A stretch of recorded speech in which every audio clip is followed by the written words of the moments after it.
Mga kababayan, maligayang pagbabalik po sa Pinas Malita. Meron po tayong breaking news ngayon sa lagay ng ating panahon.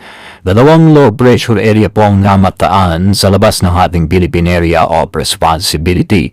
At isa dito ay nagbabantang pumasok sa loob ng ating PAR at maging isang ganap na bagyo. Sa unang low pressure area, ito po ay nasa low chance hanggang sa unlikely na category para maging tropical depression. Ang lokasyon po ng unang low pressure area ay meron pong estimated na layo na 1,350 kilometers east of northeastern Mindanao.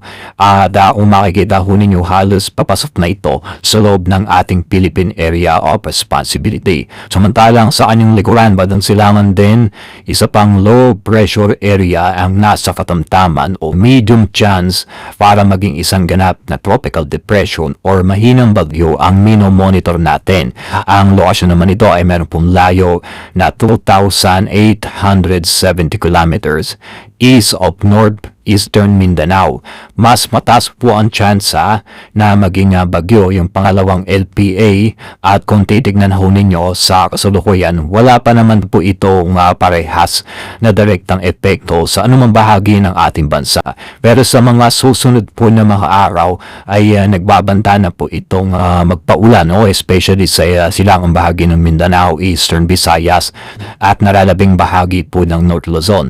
So ngayon pa lamang po ay binabalaan na ang ating mga kababayan sa silangang bahagi ng ating bansa na maging handa at maging alerto. Sa kasalukuyan po ang update, ang nakakaapekto po ang weather system na nakakaapekto sa malaking bahagi ng ating bansa ay tinatawag pa rin natin na easterlies.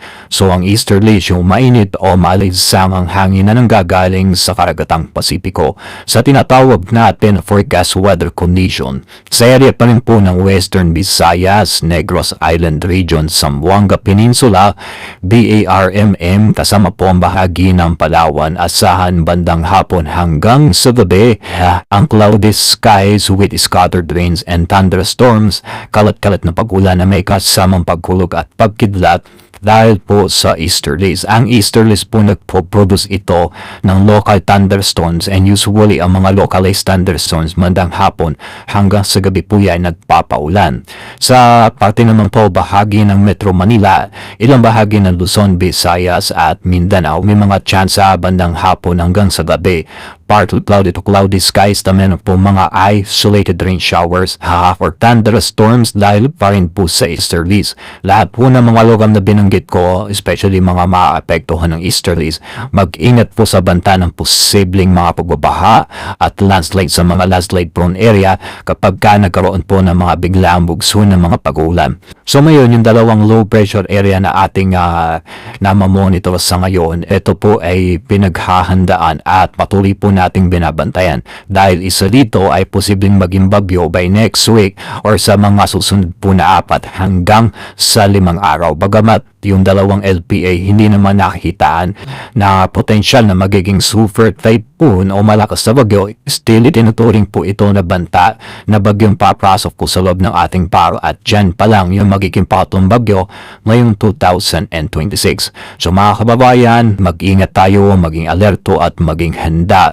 sa banta ng papalapit po na sama ng panahon. Yan ang update natin ngayon.